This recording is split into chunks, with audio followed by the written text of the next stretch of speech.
န်နေခဏခဏရှုံးလို့စိတ်ညစ်နေကြတဲ့ Procated Zero ရဲ့ဒီနေ့မှာတော့ Mario က HOK မှာအတက်ရောက်နေတဲ့ mode ဖြစ်တဲ့ Sprite Daily Challenge ဆိုတဲ့ mode လေးနဲ့မိတ်ဆက်ပေးကြပါတယ်ဒီမောက်မှာဘာလို့ရမလဲဆိုလို့ရှိရင်တော့လူချင်းမင်းတို့မွေးမြူထားတဲ့ပူစီလေးတွေအချင်းချင်းတိုက်ခိုက်ရမှာပဲဖြစ်ပါတယ်။တိုက်ခိုက်ခြင်းအပြင် item မျိုးစုံနဲ့အတူစကင်တစ်ကောင်ကိုလည်း free ရရှိနိုင်မှာဖြစ်ပါတယ်။ကဲဒါဆိုရင်တော့ဒီ Sprite Daily Challenge ကိုဘယ်လိုဆော့ရမလဲဆိုတာကိုမာရီရှင်းပြပေးပါမယ်။အဲ့ဒီအတွက်ကြောင့်ဗီဒီယိုအဆုံးထိကြည့်သွားကြ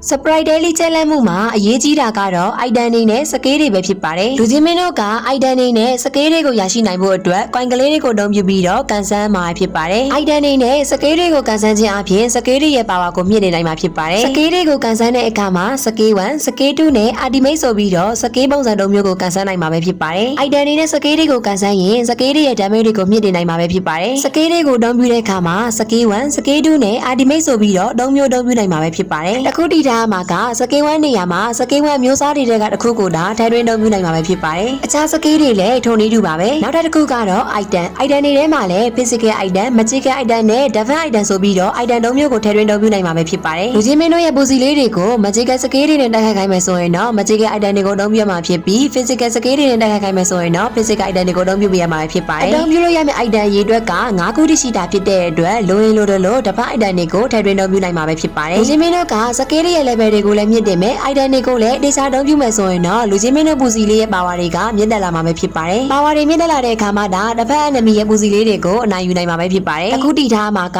ကိုနဲ့တိုက်ခိုက်မယ် enemy ဘက်ကပူစီရဲ့ power ကကိုယ့်ထက်မြင့်နေမယ်ဆိုလို့ရှိရင်တော့လူချင်းမင်းတို့ပဲရှုံးနိုင်ပါတယ်။အဲ့ဒီအတွက်ကြောင့်ကိုနဲ့ power တူတဲ့ enemy ဘက်ကပူစီကိုပဲရွေးချယ်ပြီးတိုက်ခိုက်ဖို့အကြံပြုချင်ပါတယ်။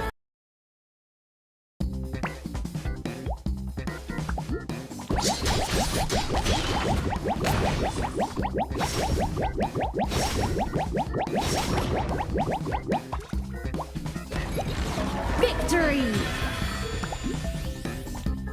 ဂိမ်းရဲ့ပုံစံကကလေးကလန်းဆန်နေပြီမဲ့ run နေစတိုင်းရှုံးနေတဲ့လူကြီးမင်းတို့အတွက်အပြင်းပြေနေနေတော့ဆော့လို့ရပါတယ်။ Sprite Daily Challenge မှုမှာလည်း run လိုမျိုးအဆင့်တွေအများကြီးပါဝင်ပါတယ်။အဆင့်တွေအများကြီးမြင့်လာလေလေရရှိနိုင်မယ့် item တွေကလည်းပုံပုံများလာလေဖြစ်တဲ့အတွက်အဆင့်တွေမြင့်လာအောင်ကစားပေးရမှာပဲဖြစ်ပါတယ်။အဲ့ဒီတွေကမှထူးခြားတဲ့ဆုလက်တစ်ခုအနေနဲ့မာစတာကိုရောက်ရှိတဲ့အခါမှာမင်းရဲ့ EP စကင်လှလှလေးကိုရရှိနိုင်မှာပဲဖြစ်ပါတယ်။အဆင့်တွေတစ်ဆင့်ပြီးတစ်ဆင့်လွယ်ကူစွာအနိုင်ရရှိဖို့ဆိုရင်တော့ item တွေနဲ့စကေးတွေကိုကန်ဆန်းဖို့ပဲဖြစ်ပါတယ်။အတူတတိထားမှာက item တွေနဲ့စကေးတွေကိုလိုက်ဖက်စွာအသုံးပြုတတ်ဖို့လိုအပ်ပါတယ်။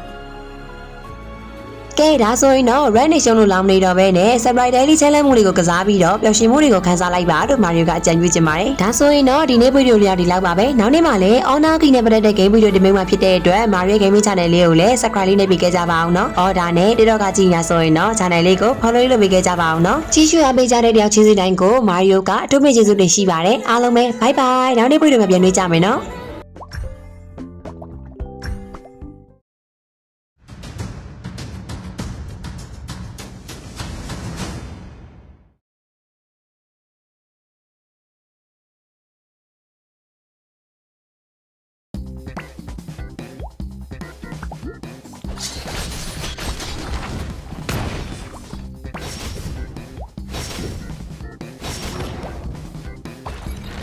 Victory!